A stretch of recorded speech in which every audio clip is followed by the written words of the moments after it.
Tonight, we're learning the 16-year-old accused of sexually abusing a child at a Pasco County daycare faced a similar accusation just 3 years ago. ABC Action News reporter Eric Waxler found out why DCF never opened an investigation. Eric. Yeah, Jackie's teddy bear childcare here inside this home is now closed for at least 90 days while DCF investigates the case. There are so many regulations you have to follow to run an in-home daycare. That's why people are wondering how this all happened, even after the same teen that was arrested this week was investigated after being accused of similar crimes just 3 years ago.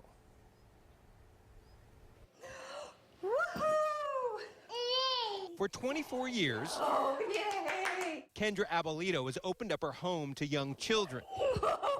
I just feel like it's what God called me to do. There's nothing that goes on in this house that I don't know.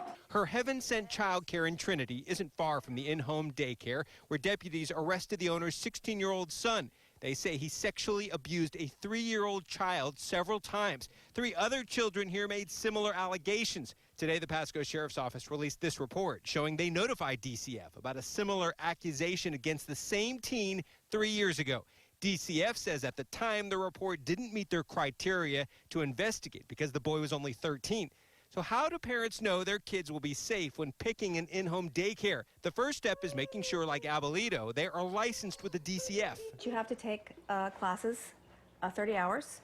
You have to be CPR certified, first aid certified. You have to have a local and international background check done. On Heaven Sent's website, Abolito even puts direct links to her DCF reports for parents to look at. As for Jackie's teddy bear childcare, where investigators say the abuse took place, it's actually registered under a different name on DCF's website, and reports only go back a couple of years. In those reports, there are just a few minor violations, including one for having too many kids. Experts say it's always a good idea to get references from other parents. And if you were talking with a daycare, show up unannounced to get a more realistic look at what's really going on in the home. At Heaven Sent, it's story time before the kids take their naps. Abolito says what happened at the daycare gives everyone in her business a bad name. I feel horrible for the parents. I can't even imagine how they're going to ever trust another child care provider.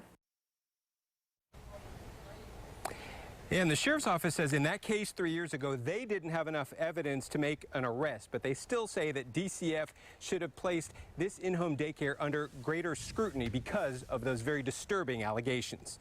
In Trinity, Eric Waxler, ABC Action News.